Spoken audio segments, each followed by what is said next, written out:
of the State Department issued a report that concluded Hillary Clinton violated the Federal Records Act by not turning over all official emails before she left office. The report also found that there was no evidence she had requested or received approval to use her personal account for official business. Clinton all along has maintained the use of her server was allowed. My personal email use was fully above board. It was allowed by the State Department, as they have confirmed. What I did was allowed by the State Department, but it wasn't the best choice. And I have been as transparent as I know to be. And you said it was allowed, too. Yes, it was. Who allowed it? It was allowed under the rules of the State Department. And again, so nobody signed off on it? No, it was allowed. One of my predecessors did the same thing. Others in our government have done the same thing at very high levels, because the rules did change after I left the State Department. But at the time and in prior years, the rules allowed it. Well, as I have said many times, that was absolutely permitted, and I did it, and it turned out to be a mistake. It wasn't the best choice. Two State Department officials raised concerns about Clinton's exclusive use of a private email server. A senior official in Clinton's office told them the matter was not to be discussed any further. He instructed them to, quote, never to speak of the secretary's personal email system again. And according to a new Yahoo report, a congressional staffer involved in one of the Clinton email investigations identified the Clinton senior officials as John Bentel, a now retired career department official. He was questioned by the House Benghazi Committee and said he had no memory or knowledge of the issues he was being asked about, and declined a further request to be interviewed by the Senate Judiciary Committee. The Clinton campaign released a statement about the IG report, which read in part this: the Inspector General's documents show just how consistent her email practices were with those of other secretaries and senior officials at the State Department who also used personal email. Well, it's just not, even the statement is not accurate. I know. Joining us now, national correspondent for Bloomberg Business Week and political columnist for the Boston Globe, Joshua Green, and in San Jose, California, NBC News chief foreign affairs correspondent and host of Andrea Mitchell Reports, Andrea Mitchell. Andrea, thanks for getting up early for us. The first interview we showed was the one that you did with her, and she says time and time and time and time and time and time again, it was allowed. Was it allowed? It was not allowed to not return those records before she left the State Department. She violated the Official Records Act according to her own State Department IG appointed by President Obama. What you have shown just now, Mika, is completely undercuts the argument she's been making for more than a year, just as she is trying to persuade voters that she's not untrustworthy. I think that the most surprising and in some ways shocking thing is their reaction, claiming that this is the same as what former secretaries did, the comparison they're making to Colin Powell. The facts are that Colin Powell was the first Secretary of State to ever use email. He used it specifically to try to launch the State Department into the new century and try to get people to communicate by email. He was using it as an example. He did use some personal emails. He didn't always separate them, but it was a completely above board. Everybody in the State Department knew what he was doing.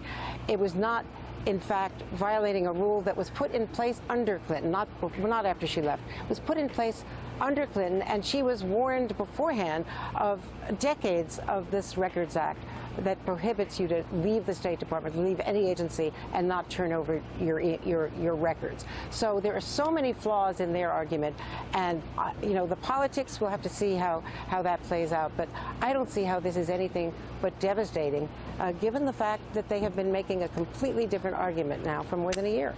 Yeah, the Clinton campaign, Josh, has long maintained the server was never breached.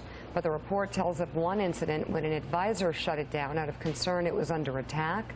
And the footnotes tell of an incident in 2011 where Secretary Clinton was concerned someone was, quote, hacking into her email after getting more than one email with a suspicious link. When you get those, you get worried.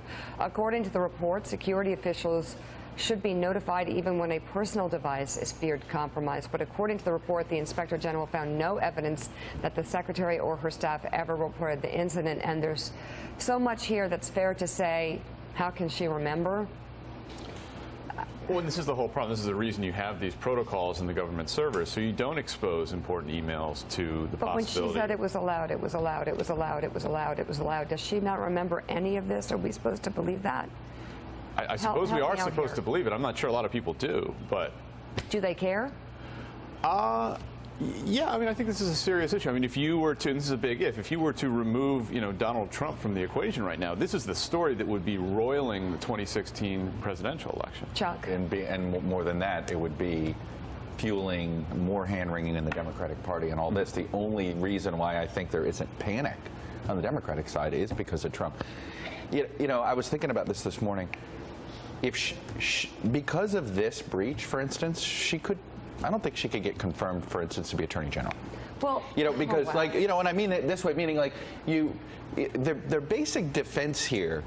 I'm with Andrea and how it's sort of you pulled muscles here watching them trying to spin this, but their basic is, well, there wasn't a specific law that told us we couldn't do it. Right. So they're making It a sounds very like Al Gore. There's no controlling legal authority. Yeah, it's some specific. Andrea, and you're like, ugh. here are the things that over time we remember here. Her saying repeatedly it was allowed. A private server set up in her home by an IT guy who was given immunity, and his emails are missing. And she even joked when she was asked, and I think in a high school gym, did you wipe the server? Meaning, get rid of everything so no one can see it. Yeah. And she joked about it being with the cloth. And I mean, I really don't want to be the one delivering this, but I got to tell you, this is really hard to believe. It feels like she's lying straight out. Andrea Mitchell, is she lying?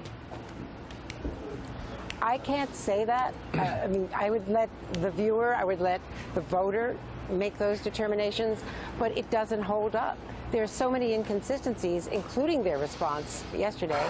And as Chuck said, it was sort of jaw-dropping that they tried, instead of coming out and saying, look, it was a mistake, as she has previously acknowledged. It was bad judgment, and we don't know whether or not it was hacked. We know that there were attempts to penetrate. There's no evidence in this report that penetration, that actually happened, but you can't, prove the negative. But they should have just come out, arguably, and said, this is a mess and we're going to try to move on. Instead, they're fighting it and coming out with a completely non-credible argument on her behalf. And it also makes her defensive, and it makes her run from reporters and not want to do interviews and not want to talk to people covering her events all day yesterday. So she's hunkered down now at a key point here. Yes, she's going to get the delegates, but the point is she wanted to win California. She wanted to end on a high. And Bernie Sanders is giving her a huge challenge out here, I can tell you, from just looking at the campaigning this week. Chuck, to that point that Andrea just raised about reporters asking her questions, one of the more damning components of the Inspector General's report is when he declares in the report that Secretary Clinton declined the opportunity in a request to be interviewed when Madeleine Albright, Colin Powell, everybody else, John Kerry, they all were interviewed. What do you figure, given the spin they put on this that's out today, they didn't address the decline in the interview. What do they do now? How do they respond? Look, clearly their decision is to never give an inch, right? Which is the Clinton playbook going back to 1992, and it's worked for them in the past, right? They just grind their way through it. But I always have looked at this at sort of what is the Occam's razor, what's the most logical sort of explanation? And the most logical explanation is she wanted to make it harder for the press and Congress to see her correspondence. So they made FOIA requests more difficult by doing what? Making sure it wasn't on a government server, putting on a private server. And that's the part of this. The idea of convenience, I've never been able to accept that, because what's convenient about having a server in your house? I hate dealing with Wi-Fi at my house. Okay, it's a pain in the. No, I'm like, why don't I have an IT guy at home? Chuck, it's not something you forgot you did. Yes. It's not something someone did or your husband set up for you and you forgot you did when you're Secretary of State. And Come on, what a terrible everybody. Look. Like so many of these Clinton scandals, it's impossible to imagine that this wasn't going to surface. Andrea, last word. And yeah, just one quick point. We now see new emails never turned over, never before revealed, that the IG found. What's that all about?